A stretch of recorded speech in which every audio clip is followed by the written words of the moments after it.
tonight, huh?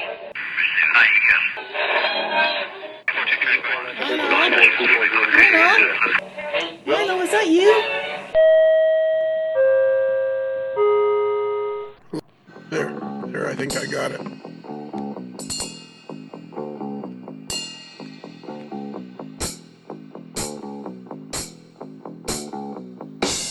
Gentlemen, and I use the term loosely. Actually, no. You know, Bruce, you're a gentleman. Which one? Yeah, exactly. Yeah, which one? You guys figure it out for yourself. Go 2 to 3 arm wrestling, Bruce? Yeah, exactly. Let's do rock, paper, scissors. Okay. Rock, paper, scissors. Okay, What so have I got? yeah. You tell me what you got, and I'll tell you what I have. Yeah. Let's see. I've got a hand grenade. All right, come on, you guys, settle down. We're on the air. Oh, sorry. People are listening to us. People are driving all over the.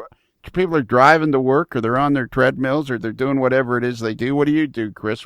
Chris, you listen to us like all the time, don't you? Well, usually I'm on my way to work or on my way home. Okay. Does it make the drive longer or slower or shorter? Oh, sometimes it just makes it unbearable. At least he's honest. All right, gentlemen. Tonight we're going to interview a fella named Phil Monat, who lives in New York. Oh, God, you even got the name wrong. It's Monat, Lionel. God, you Northerners. What is it? Are you frozen up there? So who let him out of the green room yet? Apparently Not me. Go back into the green room, Phil. Yeah. What's that? Go back into the green room. Get back in the... Oh, green rooms. That's another figment of your imagination for all you civilians. The green room is not green. I just painted my bedroom green. That sounds like a personal problem, Lionel. Well, he's in here now. Okay, Phil, I asked you to wait for the cue, but apparently because you have no experience in show business, you didn't realize. Oh. Well, that's all right. I don't answer to a cue when my name isn't pronounced right. So you're off the hook there. How do you know it's not pronounced right? It's Phil, I right? just heard Yeah, you say it Monet. is Phil, isn't it? Yes, it is. But if it was a Monet, I could sell one of my great-great-grandfather's sketches and bail out the national debt. But alas, it is not. And I don't know who listens to these podcasts. People really do this? They really waste their lives listening to people blathering on? Apparently so, Phil. Oh, my Lord. Golly. Yeah. So that's what we're going to do for the next hour and a bit. We're going to blather on here. But anyways, let me introduce you to my posse. My fellas that are going to help me help me with this interrogation. Whilst we blather on, people enjoy Phil. A large segment of the population enjoys this. They do. I refuse to believe that. Okay, all right. So, anyways, what we have here, I'm going to go from left to right. So, out of Texas, in Argyle, Texas, home of the Fighting Sox, we have the one and only Chris Atkins. How's it going? Hey, Chris. And he's a traveling roadshow. He goes to all kinds of operating sessions. He gets invited. You know, all those people that don't get invited, that's me. But all those people that do, that's Chris. Cool. Chris was just at the Prairie Rail. So there you go. So you guys can talk about that. Then we have two Bruces. No waiting. My name is Lionel. This is my brother Bruce, and this is my other brother Bruce. First we have Bruce Kelly. All the way from Medford, Oregon. He is the creator of the Kelly Questions. He's the AML's #1 super fan, and if you ever listen to our podcast, you'd know what that meant. And he is the president of every model railroad club within 100 miles of Medford, Oregon. Good. Are there any model railroad clubs in Medford, Oregon? Yes, there are. Oh, well, there you go. Glad to know you're president of something. And finally, we have Bruce, the angry mail boy, who has been with this podcast that nobody listens to for the last 3.5 years. Since what, episode 13, I think. I think, you know what, Bruce? You were in my heart from the very beginning. You've been with me right from the start, Bruce. And where is our angry mail boy from? He's from a town called Barrie, Ontario, which is about 50 miles north of Toronto, Ontario, or about 80 kilometers, or coincidentally, My house is exactly 100 kilometers from Princess Margaret Hospital, but that's a whole other story, and don't ask me how I know. Just as long as it wasn't in a hurry. Yeah, no, it was definitely not in a hurry. Was I in a hurry, Bruce? No, I don't think you're ever in a big hurry. You may be somewhat agitated or trying to move quickly at times. Yeah, that's true. Yeah, I'm never in a hurry, but sometimes I'm agitated. There you go. So, Phil, I have been doing this podcast for quite some time now, and you will be episode. What it is I interview model railroaders mostly from all over North America, and we talk to them about their model railroading and about their life.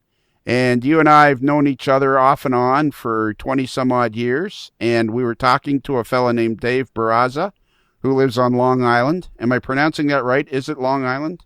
Yes, and more importantly, Dave Barraza. Exactly. And I'm pretty sure your name is what's your middle name?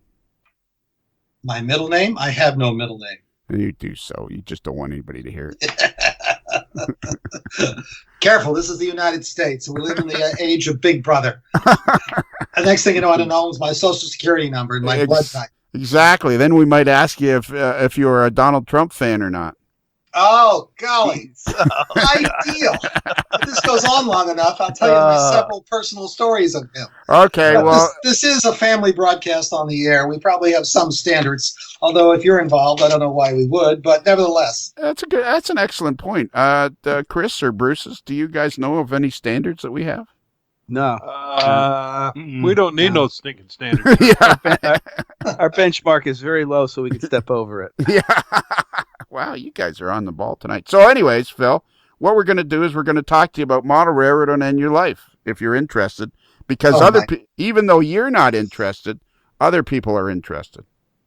Golly, those people need a life. Anybody who's interested in mine, well, God help them. I know you because you work on Broadway. Oh, okay. Yeah, he's a lighting director on Broadway. Right. Indeed, I cannot tell a lie. That's true. Exactly. So we'll get to that. Lionel, that's how your paths crossed, was on Broadway then? Yeah, exactly. Remember, I think I'm missing half of that equation. Yeah, well, yeah, exactly. It was the short-lived Legs musical. Yeah, Lionel was the third girl from the left in the kick line. Exactly. Cats. Really is cats. Phil, are you not having a good time already?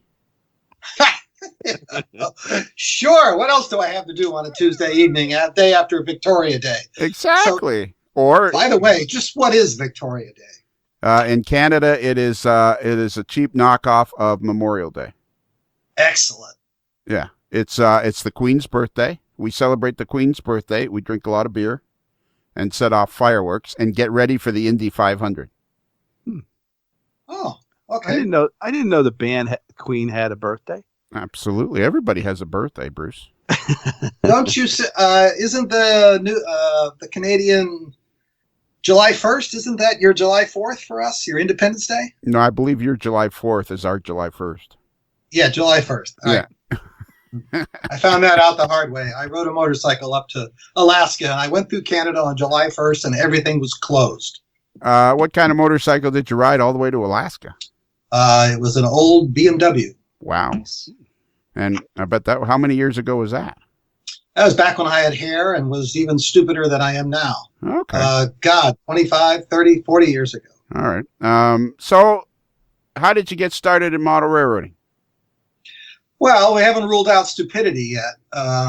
But basically, just about everybody else started since I've been into it since the word go, before I could breathe. So there's been no break. Sadly, it's an affliction that has no cure. Exactly. Are you eating something? Oh, that's me. That's me with a packet of LED high-intensity diodes for a brass yard tower light. Does that work really good for you? Yeah. Are we boring you? I will not touch that. Okay. So was it the tree under the Christmas, or the train under the Christmas tree? No, we didn't. We never had Christmas trees. There was none of that stuff. Train under the Lionel set. it was always hardcore from the very beginning for me. Okay, like what age? Like 6, 7, 8? Like, was your dad into it or something, or how did you? Yeah. My dad was a modeler and a builder, and we started right in. So that father-son bond was inescapable. Okay, so what did your dad model then? Your dad was a modeler and a builder. So we're talking. How old of a man are you? You don't look like you're much more than 80. Oh yeah, no. I'm actually. I have a 3-wheel for the bike now and a walker, so I do pretty well. But 60, I'm 63 now. Okay. Yeah. Have you been to see a doctor? No, I'm just kidding. Never. So now we're talking early 60s, early 1960s, and your dad was a modeler back then. Oh, he was a modeler since 1938. In fact, he told stories of riding the PNRR with double-headed K4s across the Indiana, Illinois to St. Louis, where we grew up.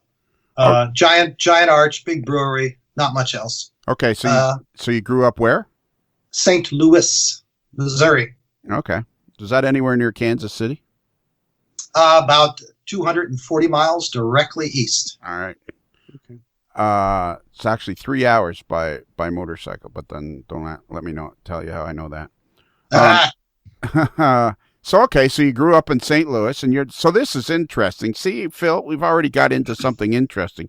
Tell us what you remember about your dad and his modeling, because I always marvel at those guys that modeled through the 40s and 50s, and it seemed like every old issue you see of Model Railroader from back then, it's like each guy had a lathe, and he was like a machinist almost.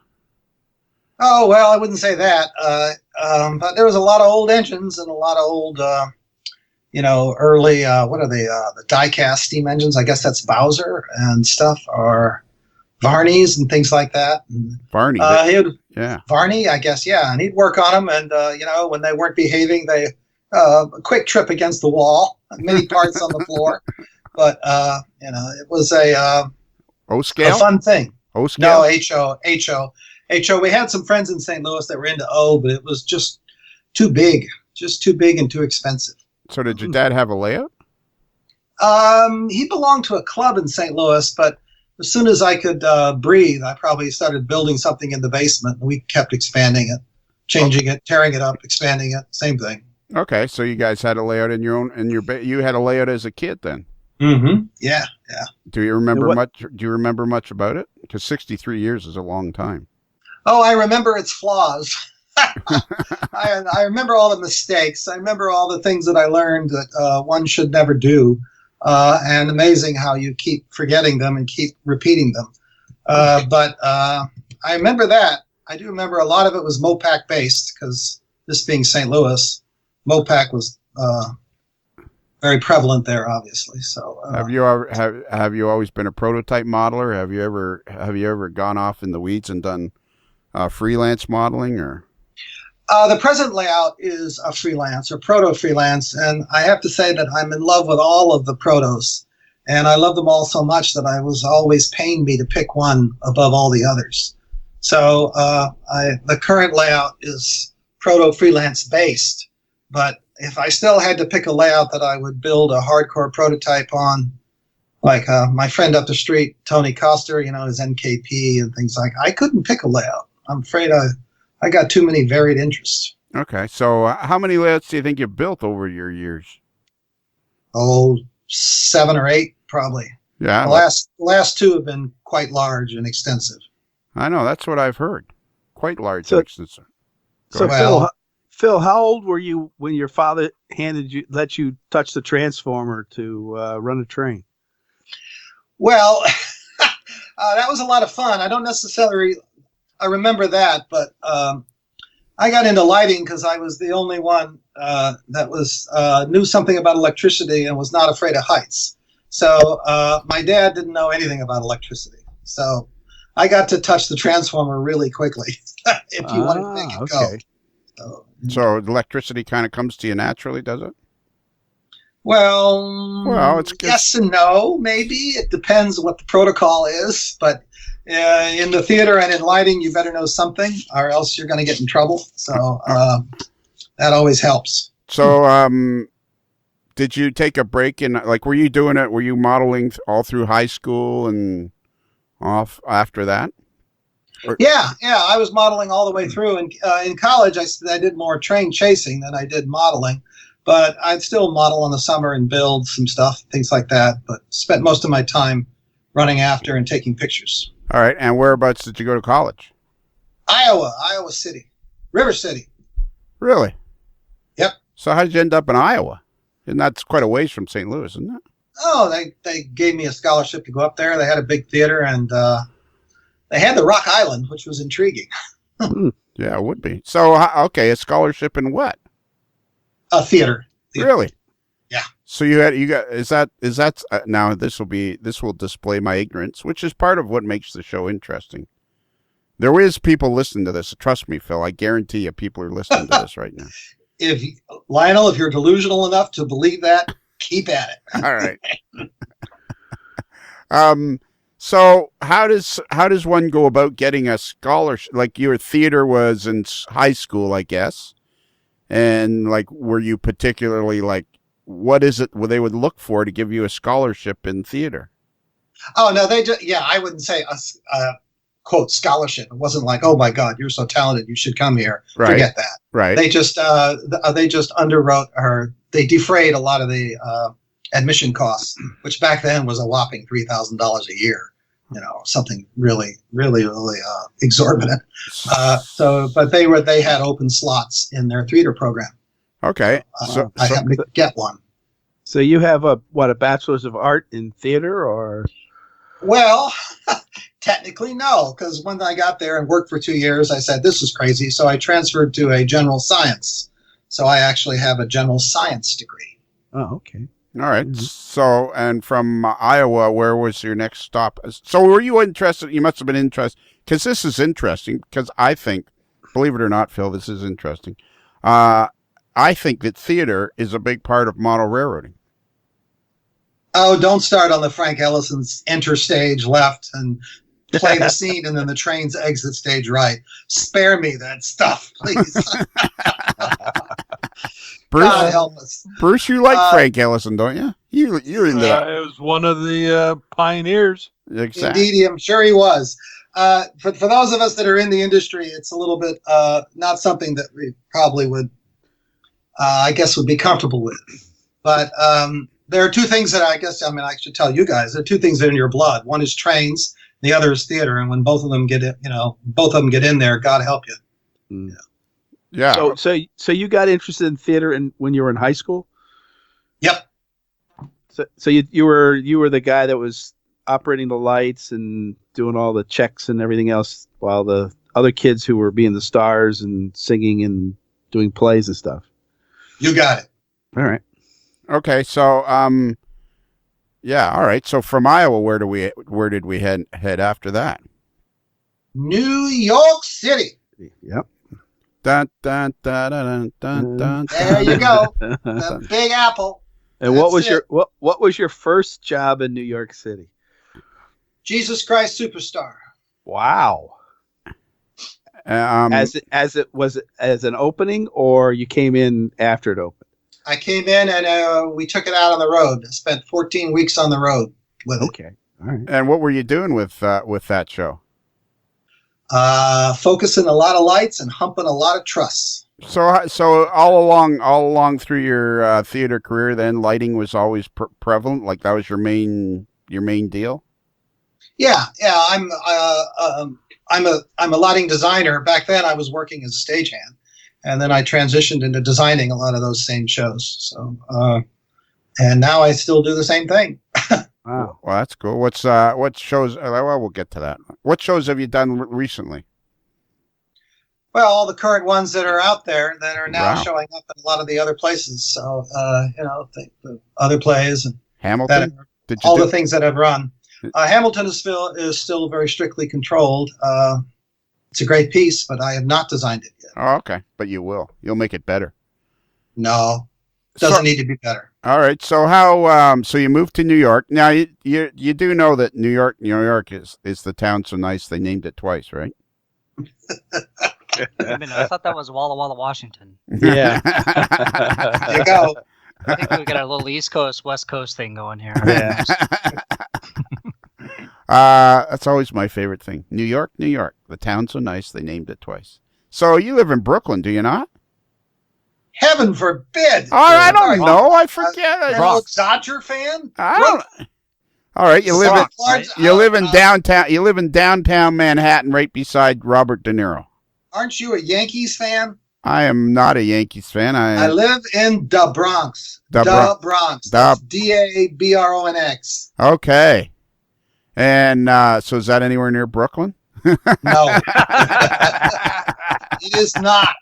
There's another little town of 2 million people called Queens between me and them. All right. So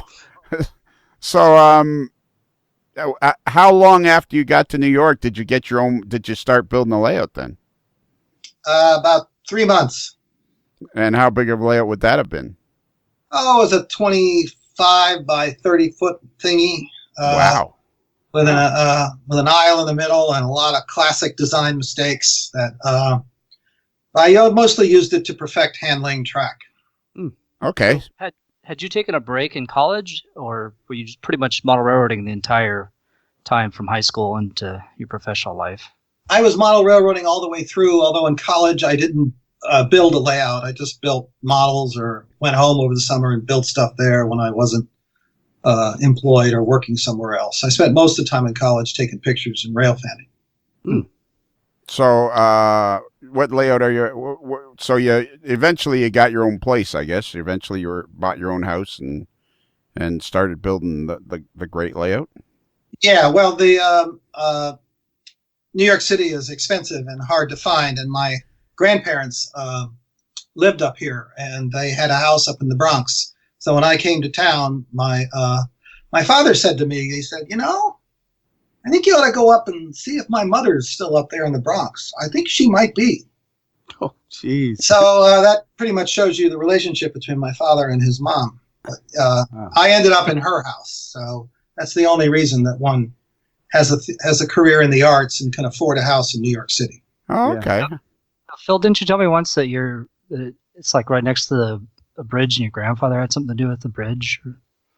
No, I am right above Spite and Dival, where that poor Metro North engineer ran off and took the 30-mile-an-hour curve at 85 and killed 4 people. But he did not build that bridge. He worked on the Verrazano Narrows, actually, which is 18 miles south of here. Yeah. All right. Chris, it sounds like you and Phil have run into each other before, have you? I think operating mostly. That's why I have you here. That's what I bet you. I figured there'd be some sort of connection with operating. Where have you guys operated together? I know Rocky Op, maybe probably Kansas City also, maybe Utah. Sure. Yeah. The Pro Rail in Utah as well as Great Basin. Yeah, Great Basin is. Yeah, and the Prairie Rail was last year.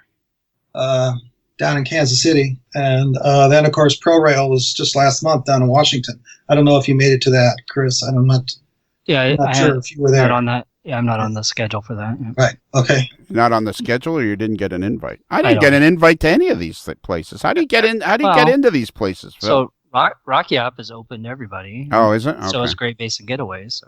All right. And what about? So you were at Kansas Prairie Rail, were you, Phil? Yes, I was. I have family out in Kansas City, and I know a lot of the guys there. That's just a wonderful town and a wonderful group of guys. And I encourage everybody to try to get to the Etta Murray National, because that is probably the largest collection of great operating railroads in the world is right there.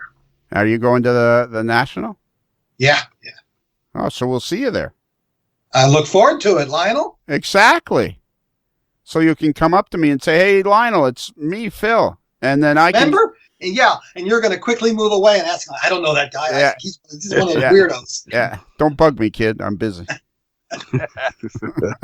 So how long? Seeing as operating's come up, how did you get into the interest in the operating side of things, Phil?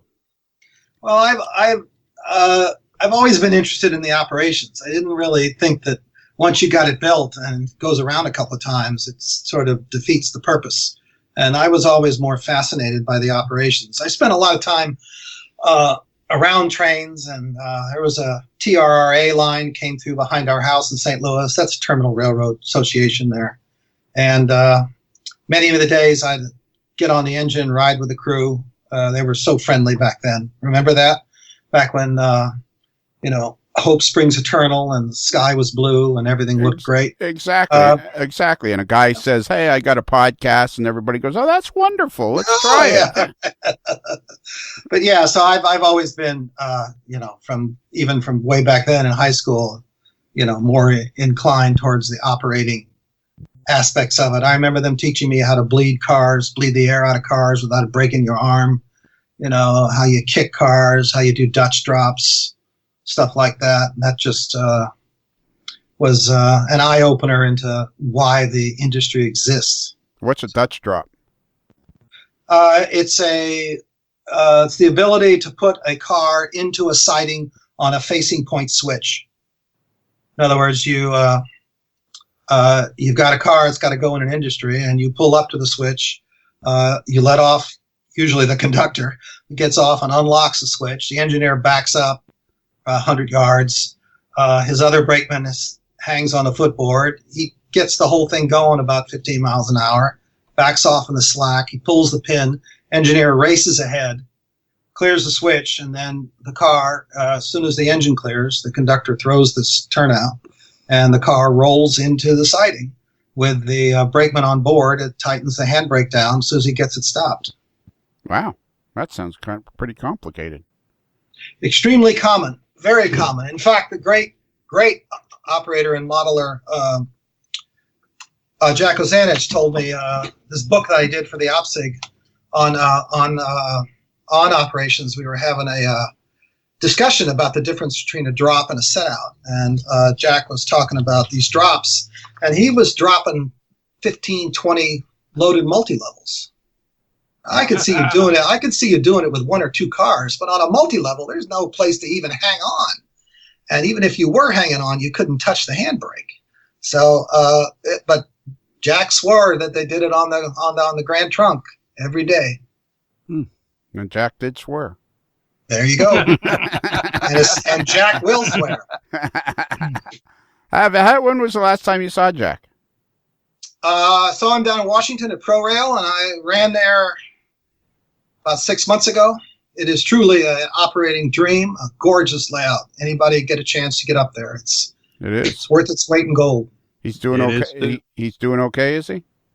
Yeah, he's doing great. Although he had an ice storm, and he had about 15 trees down over his outdoor railroad. Yeah. So he was chainsawing and log splitting and using the railroad to haul the wood away. And Bruce, the angry mailboy here, he tried to dump Jack's beautiful passenger car on the ground. No, that was the engineer who remained nameless, but is a CC single maintainer for a large railroad. Oh, good. That wasn't Lionel, was it, by chance? No, it wasn't Lionel. No. Lionel was far asleep. All I remember is thinking, thank God I'm standing beside Jack. Should we tell that story, Bruce? I don't care. Well, no, that's maybe you should start caring. Should we tell that story? We can go ahead and tell that story. It happened a long time ago. I don't think we've told it for a long time. Bruce Kelly, have you ever heard this story? I was on mute. That's good. Attaboy. But have you ever heard the story? No, I have not heard the story. Oh, okay, all right. I think we told it once before. Bruce, feel free to help me out here. So we took a group of guys to Jack Ozanich's house to run his indoor layout and his outdoor layout.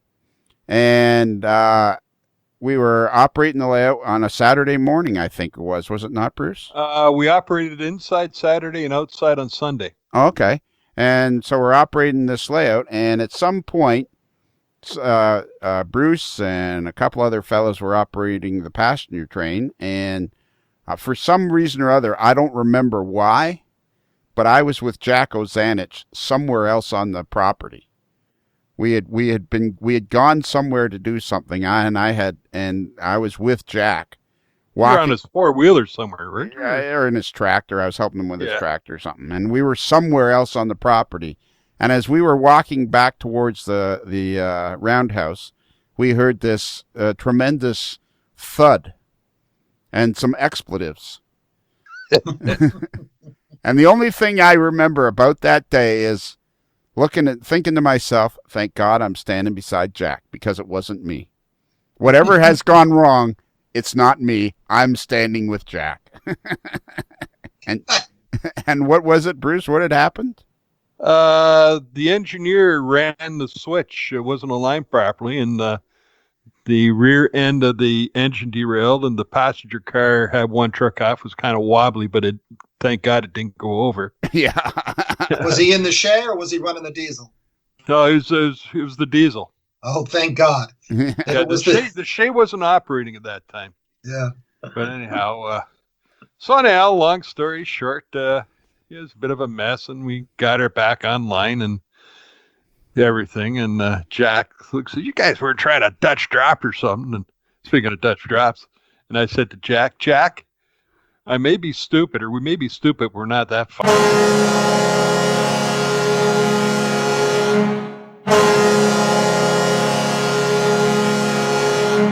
Being stupid.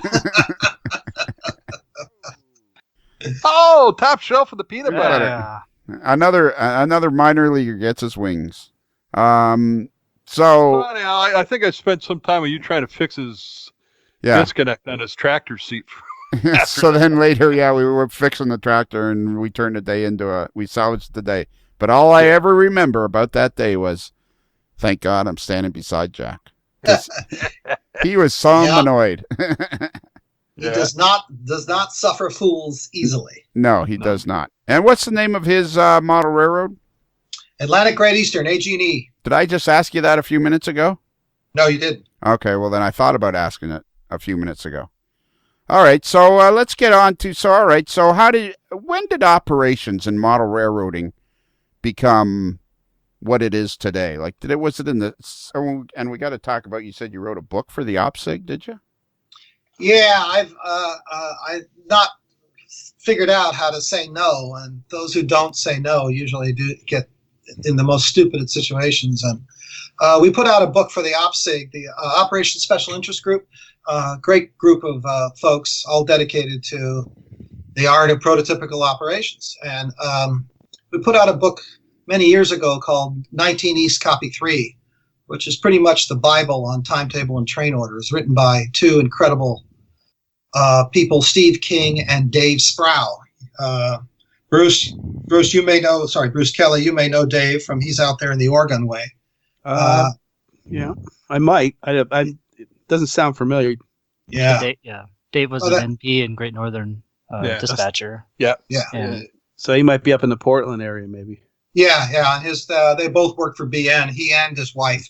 Steve King, of course, lives in the Washington area now. Oh no, he's moved. He's not there. He's further out. But and they wrote a book about timetable and train order that is pretty much the Bible now, the default go-to reference. Yeah. And that went off so well that another gentleman named Steve Benezra had came up with an idea of putting out a book on operations in general. And so 5 years later, this giant tomb of a thing comes out, which is a great killer of trees, 300 and something pages long, but it's a comprehensive book on everything about operations. It has 10 chapters. Mm-hmm. And Jack was quite helpful in that, and many, many other modelers were extraordinarily helpful in getting that done. But so were you like the editor of the book, the guy that... Yeah, I was the editor. I had to put it together and responsible for the look of it. I had a co-editor, Steve Benezra, who also helped with a lot of the writing, but the whole book was Steve's idea, and it's been doing very well. You'll find it at the OPSIG. You'll find a bunch of them in Kansas City, and you'll also find them at hobby shops. So. Yeah, well worth buying if you don't have it. So what's the book called again? It's called A Compendium of Model Railroad Operations from Design to Implementation. It's a book, but it's really a compendium. It's 10 distinct separate chapters. And you wrote chapter 6, Yard Operations. I did, which is how Steve suckered me into this. He wanted me to write the yard chapter, and then Steve didn't have the computer graphic skills to do all the layouts and do the photo support and all that, so the rest of it fell into my lap. Okay. So Phil, speaking of the 19 East book, is that going to be printed again, or is it? We sold out immediately on the first printing. We did a second printing 2 years ago, and that sold out in a year and a half. So at present, the OPSIG board has not considered rerunning it for a third time, but the OPSIG is a volunteer group, and if you ask them, I'm sure that it might happen again. So we sell that through the Northern Pacific Railway Historical Association because of our connection with Dave Sproul. Yeah. And we actually just sold out. Yes, that's a great group. Are you affiliated with them? Yeah. I run the store. I ordered the books from you. Oh, that's great. Oh, there you go. Yeah. So that's why when I say we, me, I just ran out. We just sold our last copy of it. Right. So that Bruce Kelly. Now I remember. Yeah, sure. I sent you like a bunch of cases of books. Hang on. Actually, it's Chris Atkins, but okay. Yeah. Chris Atkins. It's cool. And there is another Bruce Kelly that writes about railroads. Oh, okay. Is there? There's another Bruce Kelly? He does. He's done a number of articles for Trains magazine. All right. So now where would I go on the OPSIG, or maybe I just found out. Hang on here a minute. I'm just going to take a look. All right. There's a link. Oh, there's the whole here's a whole look. The whole stuff is coming at me, Phil. We're so automated here.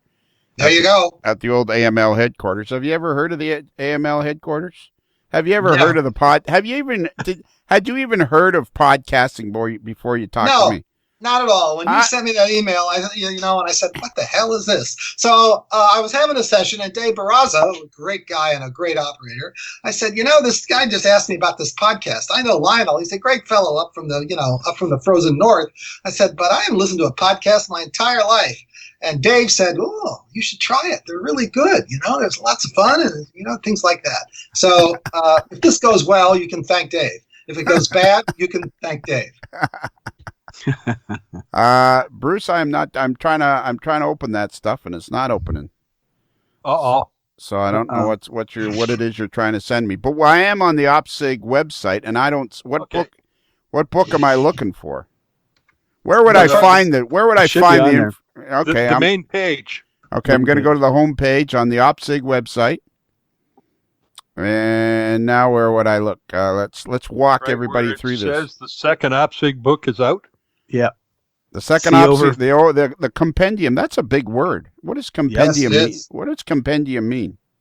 Compendium means a collection of like-minded materials, but not necessarily from the same author or source. Okay, that's kind of like us. We're kind of a collection of like-minded. There you go. So now, why, if the first book, 19 East, was so popular, why wouldn't they make some more of it? Because it's a pain in the ass for me to do it. I have to regenerate the files, reset it all for the current WordPress or whatever they're using, go through and do all the corrections. In other words, it's a lot of work. Oh, so you're the guy in charge of making the book, the 19 East book? Right now, I'm the OPSIG editor for books. I seem to be the one. How about you, Lionel? You want to take it on? You're right. This is not a good idea talking to you. You're very boring. Yeah, you have to know InDesign and all that other crap. Yeah, come on, you can pick it up. That's interesting. So even though it's only been 2 years, it would have to be reset and everything, huh? Well, yeah, but because there are errors in it, and there are errors in any book. But I will tell you that Dave Sproul is probably one of the most wonderful people I've ever met, and one of the greatest dispatchers and wonderful authority. And he's a as I say about timetable and train order, you write a timetable, if the comma's in the wrong place, people die. If you spell something wrong, people die. It's it's serious stuff. Of course, not in our model worlds, unless you're really anal retentive and more than a little bit off your rocker. But they try to get it right. If you do it wrong there, Jack yells at you. That's all. Jack yells at you. So, so we have to go back and clean up some errors. We had some typos in the first one and a couple of factual errors. And if we did it again, no point in putting out trash. Sure. So somewhere there's a copy of this that's been printings, right? Sorry, sir? 19 East has gone through 2 printings, yes? That is correct, yes. But it's only been out for 2 years? No, the first it was out 6 years ago. No, 5 years ago. Yeah, 5 years. No, 6 years ago. And then the second printing was about 2.5 years ago. Okay. So somewhere there's a copy that's been all redlined and with all the corrections. And... There are several proofs that are locked away in the vault, but no, most of it's electronic. And but Okay, now I'm deeply confused. Well, you said that they needed corrections, so I assumed that somebody had written down all the corrections somewhere. If it was the greatest book ever about train order and timetable, why is there needed to be a lot of corrections? Because there are mistakes. Oh, okay. Commas, if a comma's in the wrong place, that's a mistake. Yeah. But of course, if you want to change that, you got to go back into the master layout. You got to go into that page, which is in that page signature, and you have to change that group. And that's, when you're dealing with electronic presses, that's not takes time and money. Okay, so it's hard then. Yeah, although it's not so hard like the compendium. That was that was like giving birth. But we won't go there again. Okay, so I have a question I'm going to play devil's advocate. Boy, this compendium book, I'm looking at the overview of it. It's a beautiful book. How much was it? It's $49.95 for non-members, $39.95 for members. And do you still have those available? Yes, lots of those available. I got one. I got one. I got one too. So You can get one in Kansas City. Lionel, all what's three. the matter with you, Lionel? Don't you know how to read up there? What's going on? To be honest with you, I've never been interested in taking operations so seriously that it just takes the fun out of it for me.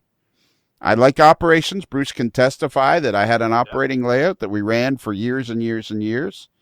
But I mean, I just never was one of these guys that would take operations so seriously that it was like.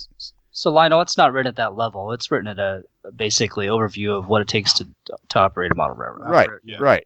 It's not written at a level so anal that you're gonna, get lost in the nuance. Well, you're very kind. There are No. I think it's written at a very broad, general audience level. Yeah. There are some sections that are way down in the weeds, as Dave Clemens, one of our authors, says, that are quite specific. And the trick about the book is it's like, drinking out of a fire hose. You take little sips. And so, okay, so you wrote this book, and it's 300. No, I didn't write it. I just wrote one. You wrote one chapter, the Yes, yard operations. So So when did operations become in model railroading? When did it become? What's the word I'm looking for? Whenever something's hip. Of interest. Or hip, or it was the way to go. I remember it became like you had to timetable and train order, or you had to have operations, and if you weren't operating, you weren't doing it right, and that kind of thing. Yeah. Well, there are a lot of people who are much, much more skilled and smarter and experienced than I am who've debated this for years. But in my humble and opinion, I think a lot of it started to develop when command control first started to come out. Back in the day when it was DC block, you needed to know quite a bit about some basic, a little bit about basic electricity to design a railroad that could handle heavy operations on DC blocks. And clubs with, giant 20-step switchers to, if they had 10 throttles and being able to assign the right block to the right power. It was all very tricky and complex. And that isn't to say that people didn't operate. They obviously did. But there was some severe technical barriers to that in that front. Command control released all that. And by command control, I'm talking about Dynatrol and CTC 16 and Rail Command and CTC 80 and all those early systems when you could just quote hook up 2 wires to the railroad and run 100 engines, right? That old line. But how many people had tried that and then had a short and took 4 years for them to find out where the short was? But so that's, I think, is beginning to what really started it. And then the next development was DCC, and that even pushed it further when it started introducing sound. Yeah. Regardless of how one feels about sound, most people are quite attracted to it. So I think that's what's set it off, as well as the fact that the hobby has progressed. Yes. The hobby grows; it doesn't stay static. And even though we've shrunk the number of people that are supposedly interested in it, we have such a wide variety of products available now. You can get PS2 covered hoppers in 7 different kinds. Just such a huge variety of manufacturers and things, and people making specialty stuff that people can really get more diversified and more specific down into each individual aspect that they're interested in. And are you do you like sound? Are you a fan of sound? Well, oddly enough, no, I'm not. My railroad is not DCC. It's command control. Uses on one of the few rail command layouts left in the country, apparently. I've talked to Keith Gutierrez. And it works great. It always worked for me. I've never appreciated the sound. I'm in the performing arts side of things, done my share of concerts and fancy all kinds of concerts and rock shows and everything at the Carnegie Hall on down. I know a good sound system when I hear one, and I've never, ever found an HO scale sound system that sounds like a diesel. It just, I know the engineers at Bose. I know, people from Meyer Sound. I know the physical concepts on, the frequency of sound related to the size of the speaker. Yeah. And, that's a hard nut to crack. And for steam, on a lot of the railroads that I operate on that are steam, that have sound, I love it. I would have done it in a heartbeat, because there's a tactile connection between the physical movement of the steam engine. You can see the driver and the sound of the chuff. And most of us are not old enough to remember what a chuff sounds like. Second, a chuff is basically a chuff, really, unless you're chuff free. And bell, high frequency. Whistle, higher frequency. All the other crap that goes in there is fine. So with a steam engine, it really, really pays off very, very quickly. But I've never seen it, for my taste, pay off yet for a diesel. But I'm certainly very much in the minority about that. Right. I actually kind of agree with you on that. And I think couple of points I'd like to make here is, one, I'm chuffed to be talking to you. Wow. You guys put up with this for how many episodes? And I think I understand why you're not interested in the podcast. Because you're not interested in sound, and one of the key elements of a podcast is sound. Yeah. Okay. If you want, you can take that opinion. You want to take that point of view? I'll go right ahead. Without sound, you don't really have. You just got a lot of silence. Yeah. You just got guys driving back and forth to Sheboygan, just staring out the windshield, doing nothing. Yeah. Hey, Mike, that was a shout out to little Mike out there driving through the snow in Wisconsin. Okay, so there ain't no snow in Wisconsin right now. Well, not right now, but when you're listening to this, there might be. All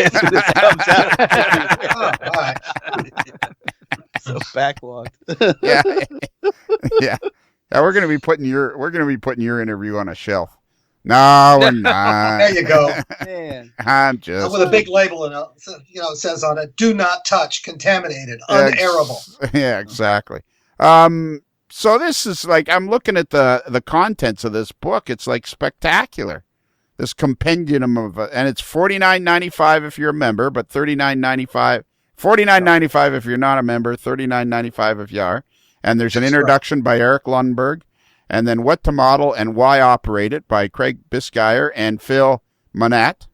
Yes. And then Layout, Design, and Operations by Byron Henderson. The Crew, Your Operating Positions by Jim Providenza. Fundamentals of Freight Operations by Dave Clemens. Passenger Operations by Doug Matheson. You should know him. Should I? Yeah, he's from up your neck of the woods. Is he? Yep. I know everybody. Yeah, don't you know all Canadians know each other? Absolutely. I mean, after all, what are there, about 100 of you up there? Exactly. Don't. You know what, Phil? Don't piss me off, or I'll make you start talking about Trump. Oh, God help us. So then you will have to put this away, or else they'll be after you. Yard Operations by Phil Monat. I'm not convinced you're pronouncing it right. That's like Jason Rice out there in Dubuque. Where is he? He's in this. He's in Iowa. Is he in Iowa? Yeah, not Cedar Rapids. That other one that starts with a D. Dubuque? No, I forget now. The boys. Nah, the big one. Des Moines. Des Moines. That's it. He's in Des Moines, and I'm not sure he knows how to pronounce his last name right either. Centralized Traffic Control and Railroad Signal Systems by Michael J. Burgett and William J. Shearer. Mike, I want to get Mike on our podcast, but he's like you. He keeps stalling me. Authorizing Train Movements by Steve King. Model Railroad Communications by Seth Newman. Hosting an Operating Session by Eric Lundberg and Detlef Kerpanik. Yep. Wow. So we could interview all those guys, and that would keep us going. I would highly recommend you do that. They're all very, very skilled, great people. Mike Burgett, you won't get on because he's in PTC hell. He's head of signaling for CN Detroit. And he does, in a normal world, I think he said he does maybe 3 or 4 cutovers a year. Lately, he's been doing like 3 or 4 a month trying to keep ahead of the PTC steamroller. So he's got no sleep. Right. Why? It's been going on for 2 years. I hope he survives. But he could make time for us. Yeah, and he has probably one of the most beautiful railroads you will ever see. I know. Yeah. Have you been there? Yeah, many times. It is just simply stunningly beautiful. Mike's, many of your guys maybe don't know this, but Mike took over the CTC component business from the guy who started it, Rod Loader, out in Oregon. You may know him, Bruce. It's probably the Portland area. Yeah. And he started Phil, before we go on, you understand that in each place where there's a lot of people, there's a lot of people. Like in Portland, there's a lot of people. No, I live in New York. Once you cross the Hudson, there's some people scattered around New Jersey, and then it's the vast wilderness, the great unwashed, all full of people who love Trump until you get to the West Coast, and then sanity returns. Right? All right. So, anyways, he took over Rod Loader's business. Yeah, he did. Rod had a business of. Rod had a great idea. These these railroads were starting to dump these machines when they're going to CRT displays. So Rod would go and pick them up in his pickup truck, toss on a couple of 1,000 pounds of, USNS or GRS machines, take them home, and he'd rebuild them and refurbish them for modelers. And many of the great railroads around have machines from him. Kevin Udaley's wonderful C&O machine is from him. Many others. Machine down at the La Mesa Club is one of his. Mm-hmm. Tony's original Allegheny Midland machine.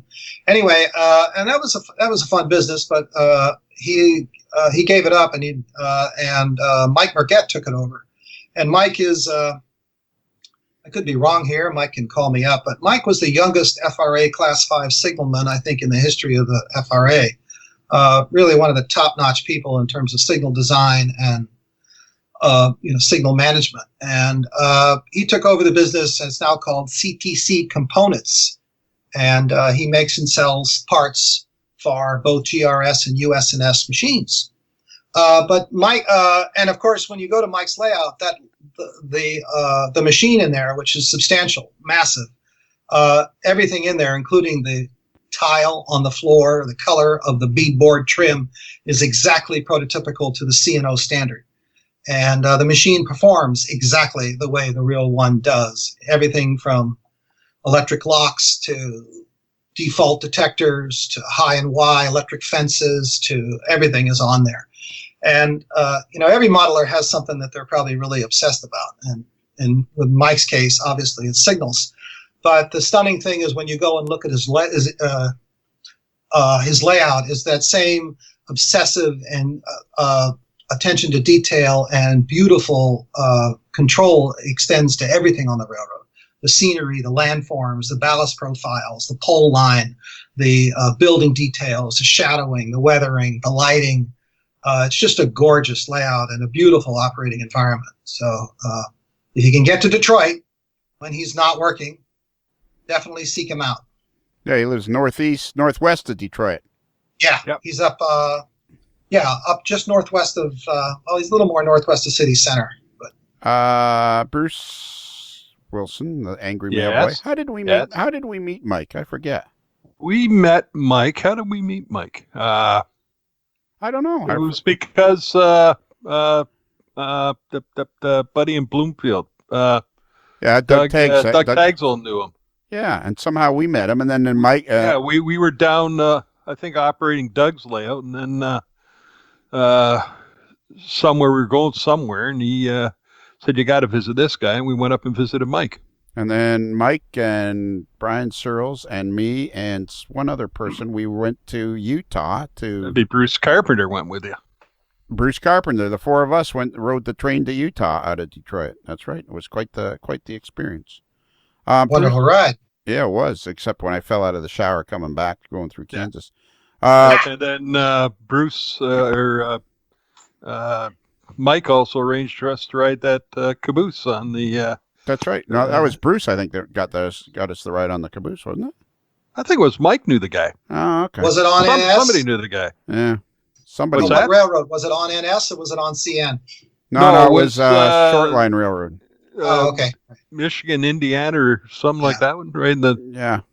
And it was Yeah, because Bruce Carpenter is, according to, I believe he's the chief dispatcher for NS at their Fort Wayne office. Yeah, it might be a different Bruce Carpenter.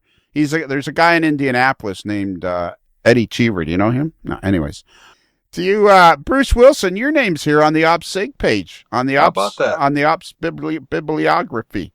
it is Bibliography. The description of and it says here, OpsSig has assembled the Ops bibliography containing about a dozen books and over 300 magazine articles and websites relevant to model railroad operations. We have drawn liberally from the list prepared by Gary Gelzer, Bruce Wilson, Dave Dorian, and the NMRA Library, Eric Lindbergh. Way to go, Bruce! There you go. A tip of the hat. That comes down to a couple binders I have upstairs, like photocopy tons of stuff from Memoir and RMC. We need a round of applause.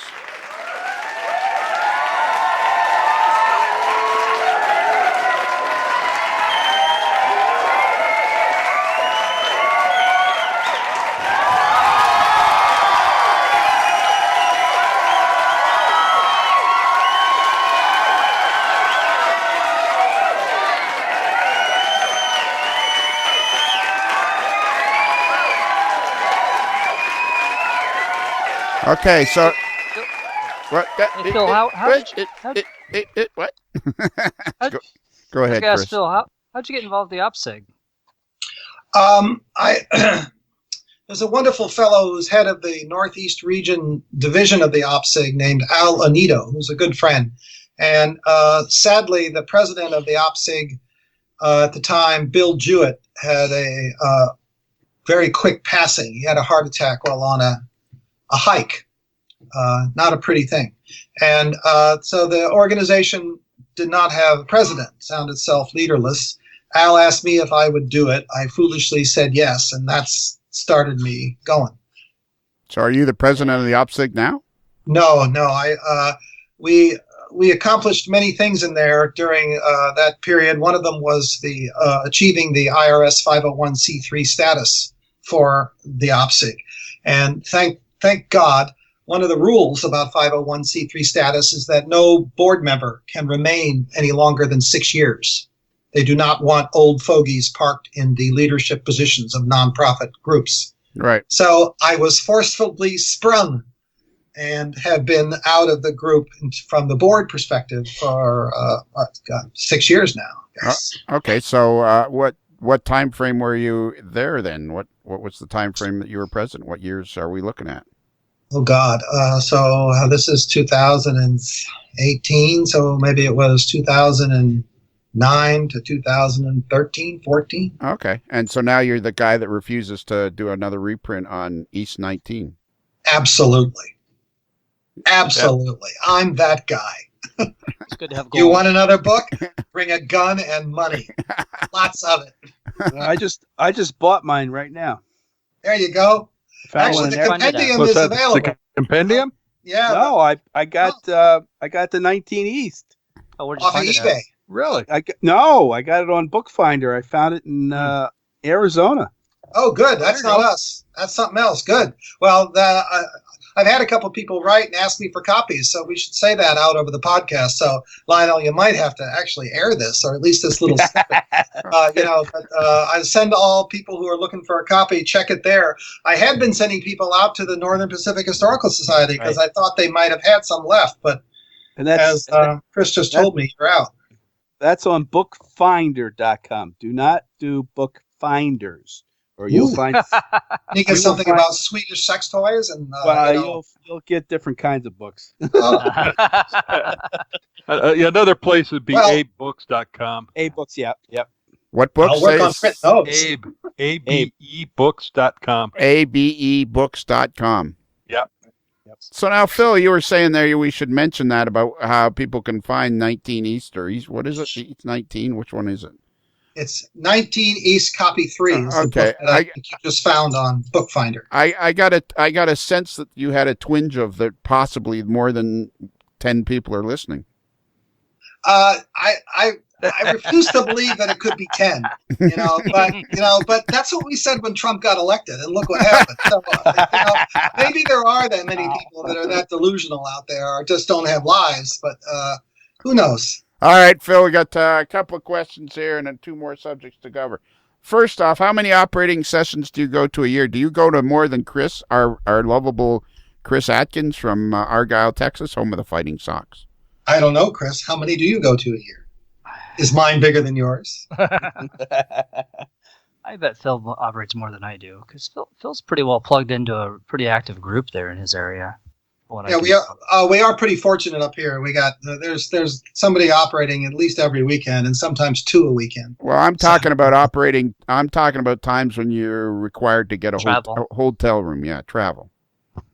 Oh yeah, 4 or 5 of those a year usually. Okay, Chris, that's about your speed. Yeah, probably maybe 4. Okay, 4 or 5. It just depends. So the next time you guys run into each other, you need a picture of both of you. Absolutely, Chris. What? Of course, speaking of that, I'm worried about hog rails. You've been up there recently? Yeah, so I know all those guys up there. They're having a rebuilding season, and so they had the hog rails this year. It was scaled back a little bit. Next year they'll have another one. But unfortunately, they had a mass exodus of people that moved to Arkansas to retire to build their dream railroad, and then all of a sudden, all of them, about 6 of them at once, decided, we don't want to be in Arkansas. We want to be somewhere else near grandkids. And so that was kind of unfortunate. So they lost about 6 really nice, huge basement-sized layouts, including a friend of mine, John McBee, who I know John. I love that railroad. I benefited greatly because a lot of his railroad's being rebuilt in my building now. So. Oh, good. Yeah.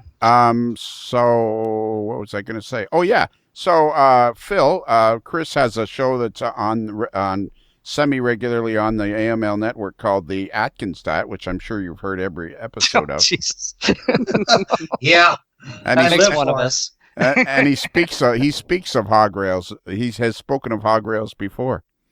Well, Phil, we are doing a service here. You've got to realize we are doing a service here for the hobby industry by bringing it to life right in people's cars as they drive along.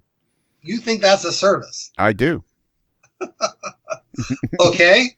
Well, okay. If you think shining a light on somebody that's got a lot of makeup on is a service, then I'm sorry. No, it isn't a service. I get paid to do it. That's the difference. Yeah, we're getting to that. So have we mentioned what Phil models at all? Or? No, that's what we got to get to. I got slot cars. I don't even have any trains. We're getting down. We're getting down to the nitty gritty now. So first off, give us a quick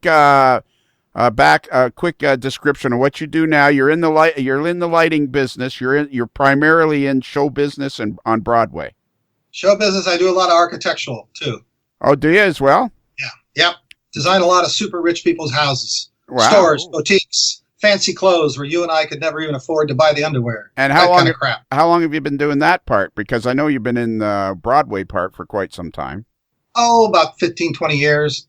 Sloughs back and forth. And how did, depending on what goes, when the phone rings. So somebody came and asked you to do that, and away you went? Yeah, it all started with a boutique that needed a special look, and then a movie.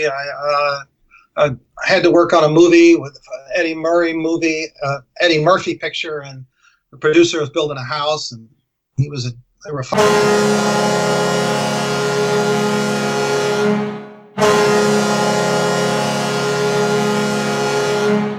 that up. So I went in there, and then can't say that word. Huh? Oh yeah, you can. Yeah, you can say it. Top shelf. Yeah, top shelf with the. We just we put in a goal horn, and it's top shelf with the peanut butter. Yeah. You know what? Phil? You know what happens every time the goal horn sounds? I get a quarter. No, a minor leaguer gets his wings. Ah. Yes. Hey.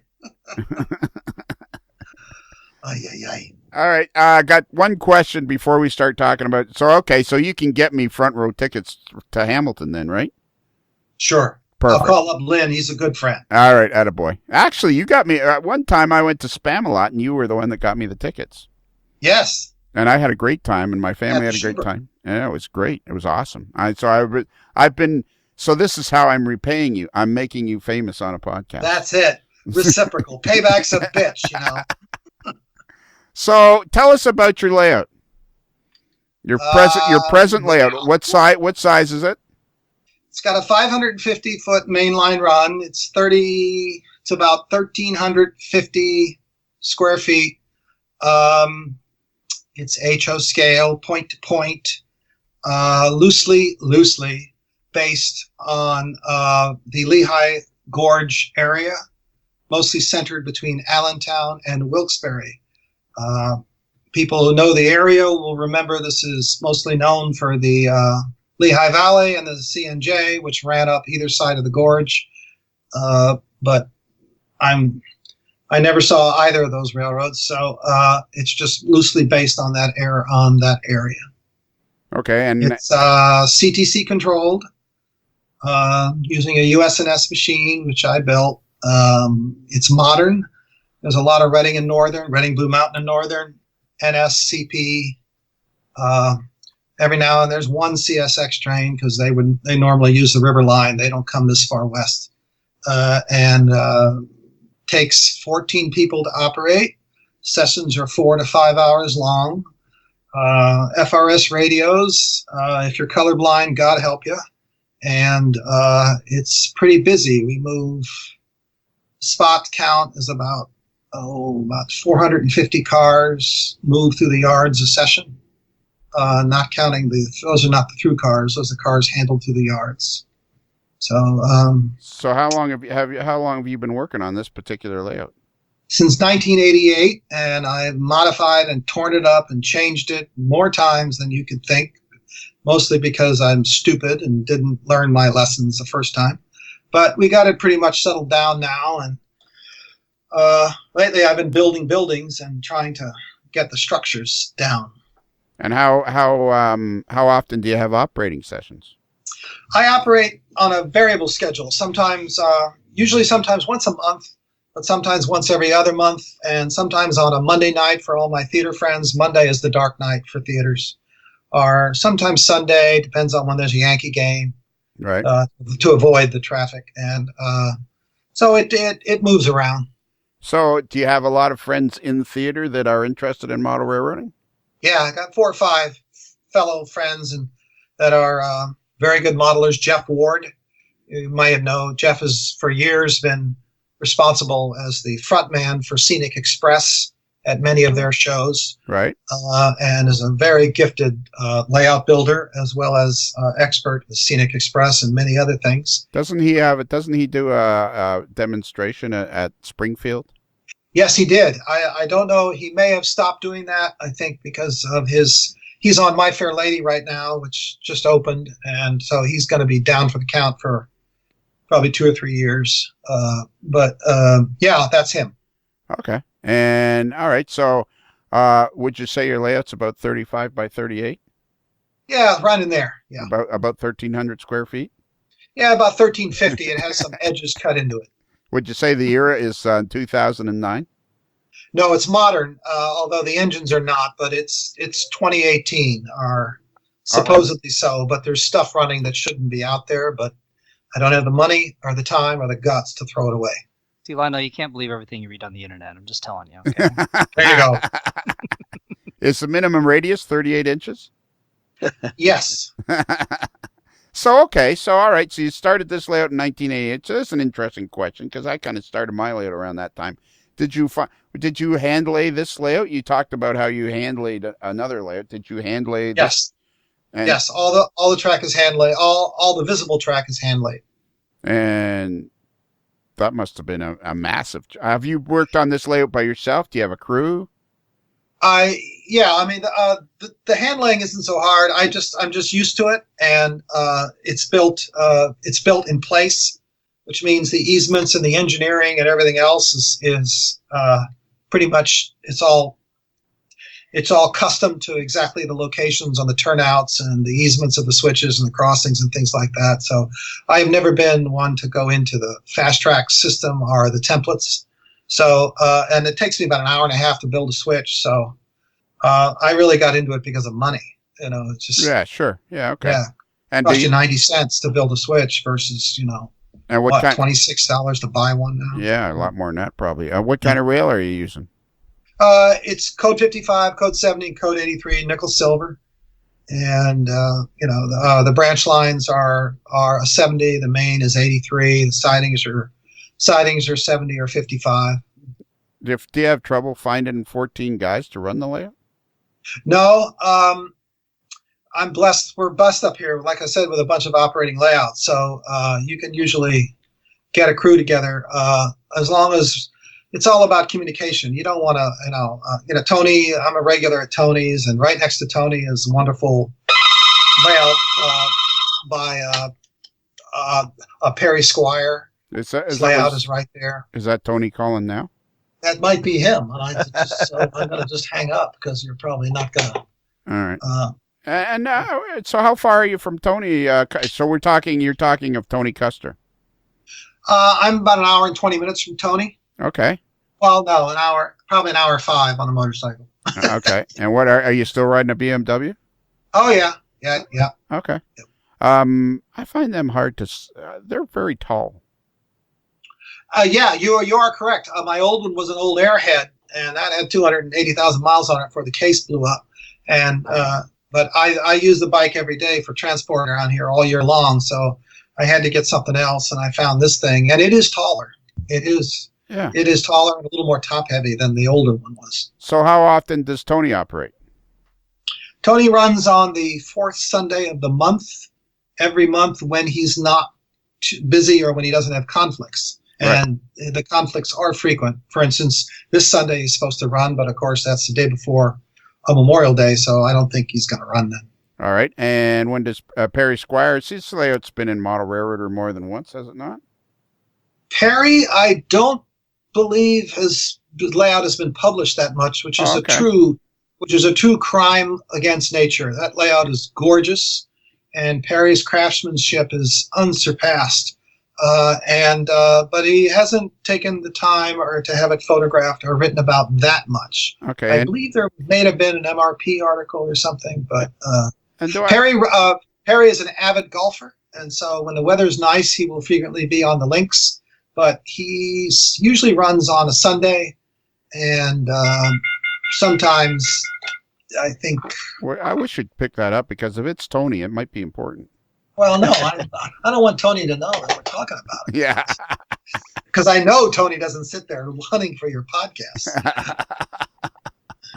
Anyway, but then there are, Dave Ramos's layout is nearby. Ted Pamperin's layout is nearby. Dave Olson's layout is nearby. Go a little further west, just over to Allentown area, and Larry Reynolds' layout, wonderful PNRR Altoona District layout is there, as well as Jim Herzog's Reading layout, which is very well known. Yeah. And of course there's Tom Jacobs. Tom Jacobs, yeah. Tom Picariello's layout too is just south of us here. And there's the club in Union, the Model Railroad Club in Union, New Jersey. It's 6,500 square feet. So there's a lot going on up here. So what exactly? Go ahead. Somebody's going to ask a question. And then, if you go a little further south, you get down to, Ken McCory's Yeah. Wonderful PRR Buffalo line layout. Wow. So you got lots of operating going on in the area. Yep. And Now- okay, go ahead, Chris. Do you guys host a operating weekend? Are you part of a group that comes? Yeah, we just did. There's you guys know Jim Schweitzer? No. Name ring a bell? Anybody? The wonderful Jim Schweitzer is he's a computer programmer, but he's a expert on timetable and train order, as well as many other things, and wonderful operator. He's Tony's chief dispatcher and frequently gives timetable and train order clinics. He's also one of the key members of the West Island Group, which is the club out on Long Island, the West Island Model Railroad Club, which has a beautiful, huge layout. And they are the center of the operating weekend called Island Op. Oh, okay, so I've heard of that. I didn't know Yeah. that you would be part of that. Okay. Yeah, I'm on the western edge of that. Most of their layouts are out on the island. And there's also a group in the New Jersey group has their own weekend, right? I do not know of another group that is in New Jersey. Oh, okay. They have. Yeah. There's the guy that they do the 4 states: Delaware. Oh, Jerry Britton and the Model Yeah. Railroad. Yeah. Yeah. Model Railroad. Yeah, I don't know of them. In terms of like OPSEG weekends or just operating weekends, Right. Yeah. the only one that I know of up this way right around here is Island Op. Okay. There's a joint NER convention coming up in the fall in New Jersey, but I do not know of an operating weekend that's centered in Jersey itself. Okay. Have you ever been to Cheese Rail? Never. Okay. That's starting up in Green Bay. Green Bay. Aha! And- Bunch of cheeseheads? Yeah. Let's go to Cheese Rail? Yeah. They want to call it something else, but it's Cheese Rail. It's got to be Cheese Rail, isn't it? What else can you Yeah. call it? Really. Well, Minrail is one you guys ought to get to. That's a Well, wonderful. Chris has been there many times. Yeah, I enjoy that. I Great like going up. Lakes. I like going up there to those northern ones where I can see the Northern Pacific stuff while I'm there. Oh yeah, well you get up there. There are 4 beautiful Great Northern Railroads up there and NP railroads. So what do we got to do to get Chris invited to ProRail? Because I went to ProRail twice, but I think I said the wrong thing to somebody. I never got invited back. The ProRail is an invitation Only, yeah, event. exactly. You know what it It's is? founded by a group of guys out of Kansas City, and it is the management of the event is shared by them and I think other host cities where they have hosted the event. And the trick of getting an invite is beyond me. So Yeah. I can't. It's shrouded in mystery. Yeah. I have been to one ProRail, so it's not like I've never been to ProRail. But But we'd like to make Chris like a regular, and I'd Yeah. like to be able to wipe my file clean and start again. Yeah, well, that could be. I mean, good luck for him because I'm not a regular either. Aren't you? You're not? You just came back from it. You were No, hell no. Yeah, but that doesn't mean I'm a regular. There are many of the ones that I have not been invited to. ProRail is they try to make it is more of a social event than it is an operating event, and they only operate on one layout a day for 3 days. In the evenings and everywhere else, there are more for the guys to get together and visit, have a dinner, and talk, and trade ideas and stories, and reacquaint with old friends. And because of the nature of that, the layouts that are available, and hence the number of operating slots, the number of people that are invited to the event fluctuates greatly depending on how many people the layouts can accommodate. right, and you were just at ProRail in Washington. So how many people were there? I think there were, I'm going to get in trouble, 83? Okay. Something like that, I think, maybe. And even then, that was a number of slots. And there were more people on the list because, the host have people they would like to invite. Right. And then there's the people that are on the master list. And I'm not on that list. And, but Well, here's but for instance, like, Prairie Rail, right. Kansas City, I think that was 185 last February or somewhere up in that number. And of course, they're masters at running events of that scope. Yeah, and Chris always gets invited to that one. Yeah. Well, you should too, Lionel. Well, they won't. I was trying. Apparently they don't listen to the podcast. Well, there you go. But you know what you need to do? This is what I used to tell Tony years ago, is when we were both working shoulder to shoulder there at Model Railroader. What you need to do is when you're at ProRail, just every once in a while go, man, this would be so much more fun if Lionel Strang was here. If I did that now, they'd go, who? Yeah. Lionel, who? Lionel, your name comes up now, but it's usually more like, oh, isn't it nice that Lionel's not here? Really? I didn't know that. No. Oh, man, now I'm really crushed. Phil is closer to the truth. They say Lionel. Okay, all right. But see, if you started dropping my name and acted like it was important, that'd change the whole slant of the thing. Phil, last question. Yeah. Is the hobby growing? Yes. Yes. Without a doubt. I think the internet, and not that you know what electricity is, but I think the internet. How can you not be? Your entire life has been illuminating people illuminating people's life with excellent lighting. How can you not be knowledgeable about what podcasts are? Podcasts are going to change broadcasting over the net. Long after I'm gone, you'll be going, "Oh, geez, Lionel was right. There's barely any radio stations anymore." That's true. That's the same distance, but that's the same difference between the LD SIG and the OPSIG. Yeah. The LD SIG is a wonderful group and very important, and it's a great bunch of guys, but they sit around and they talk. Yeah. They talk about design. They talk about that. Right. The OPSIG is the opposite. We don't talk about operations. We operate. You do it. Exactly. Put your hand on the damn throttle, get the hell out of the yard, and get to work. Exactly. It's about doing versus not doing. Passive versus engaged. I don't think, for me, for one, I have to tell you, I'm not listening to a podcast when you're on a motorcycle. So right. I guess that doesn't happen. But two, I don't want to sit and listen to somebody talk about it. Okay. And do you own a car? No. Okay. My wife does, but I don't. Okay. Have you ever been on a plane? I'm a pilot for 35 years. Ooh. Okay. What kind of plane? What kind of with Delta? No, sorry. I did fly a jet once, but that was right seat on a Lear. Okay, so let's 35. Let's see if we can make a scenario here. You're going to Prairie Rail, so you go to the airport and you get on what kind of plane? To Prairie Rail? Yeah, like you're going to Kansas City from New York. Are you taking the subway? Are you taking the train? Are you flying? How are you getting there? Well, back when I was a pilot, I'd take the bike to Westchester, get on, and then take my own plane, fly out there, and park. You got your own plane? I did for many years. All right. Stopped doing it. All right. Did you go to Prairie Rail this past February or March? I did. How did you Courtesy of Delta, a 737. No, it was an RJ. Okay. RJ.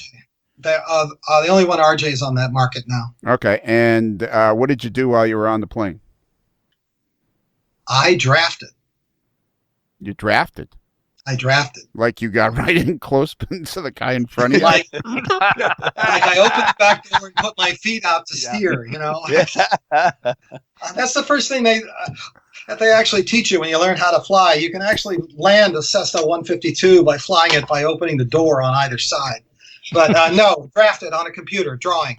Oh, okay. So, but for lighting, your lighting thing. So that's why you got. Yes. So okay. So all right. So you will never listen to this. If I ever find out that you've listened to this, I will hunt you down like a mad dog. Oh, people do that. They put earphones into the computer. Like, I had to look for these. I'm using these Delta earphones. They plug earphones in and they sit there and What do you listen? What do you listen to? In a public place, and they listen to us babbling on. What do you listen to when you're working on your layout? Sadly, probably if it's not NPR, maybe it's WFUV. Okay, well now you can listen to the podcast. That's when you would listen to it when you're working on your layout. You can listen. You can listen. Where do you find the thing? So interestingly I'm enough, I'm not telling you how to find it. Oh, okay. NPR has a lot of. But I don't have to Google it. So Phil, interestingly enough, NPR has a lot of great podcasts that are not even broadcasts because they've gone into this with both feet. Exactly. So, okay, didn't you go when I first emailed you? I sent you the link to our website, A Modeler's Life, but we're going to get into all that. So, anyways, I think personally, this is my own personal view, I think the hobby's going to explode because of the new digital age, how people can connect from all over the world. I think the hobby's going to explode, and we're all going to be covered with model railroad goo. Aha! That's what I think is going to happen. All right, Phil, we've come Just to like the volcano out in Hawaii. Right? exactly. Exactly. So now, just so we're clear, we're coming to the end now. So you voted for Trump? Hey, Oh man. I wouldn't vote for that piece of. Yeah, okay. This is a public show, right? All right, so we're coming to the end We now. gotta go, Ern. Yeah, we gotta. You guys are so lucky up there in the north. You've got a sane prime minister who actually, believes in the truth and actually connects facts to On action. that one. Yeah, Yeah. yeah, They got Ford coming in there now. The brother of the other Ford. yeah, exactly. Yeah, we got a mayor that was a one-man highlight reel. Okay, so Phil, we're coming to the end now, and are you willing to stay for to do the Kelly questions? Yeah, you've obviously heard of all the Kelly questions.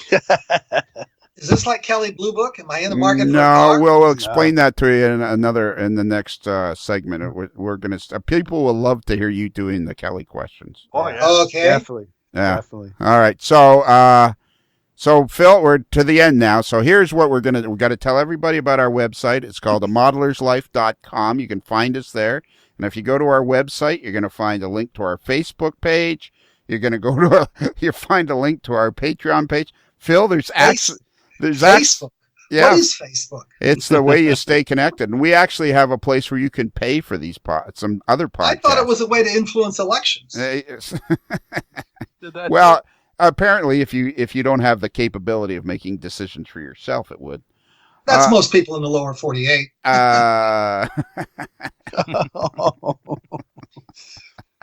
So we have. What did I talk about, boys? Did I talk about the website at all? Yes, you did. I think you're talking about it because you're talking about links. Whether you're talking golf or sausage. Come I'm on. not sure. Finish the dog and pony show. Yeah, Lionel. okay, yeah, Get the stuff exactly. out All there. right, Mr. Wilson, I believe this would be an ideal time for you to give out our email address. And I will do it correctly, unlike some others I've heard doing it on recent podcasts. Our email address is modelerslife, modelers with one L, modelerslife@gmail.com. There's no A in front of modelers. Not even in Canada? Eh? No. Kick save and a beauty, eh? Hey. So, Phil. Oh, so the A's at the end. Yeah, exactly. So, Phil, I don't feel like. Did you spend a lot of time in the principal's office? No, because every time I got in trouble, they usually came in and said, "You got to go to the auditorium, fix it quick, and fix something." So I always got out of it that way. So at the appropriate time, your task is to say "Happy Rails" to you. Okay, when is the appropriate time? We're going to Just try. listen and find out. Yeah, this time try to wait until you hear the appropriate time. Okay, All right. is it the appropriate time now? No. There's a few words you'll hear, and then it'll be and you got to do it with gusto, because it's our handle, it's our sign off. Oh golly! All right. Well, Phil, as we close the barn doors on another episode of A Modeler's Life. Happy rails to you. No. No, I'm sorry. yeah, I'm sorry. So Yeah. close. Premature. So close. All right, let's try again. Well, Phil, as we close the barn doors on another episode of A Modeler's Life, and the sun slowly sets over the back 40, I guess there's nothing else left to do except for you to say, Happy rails to you.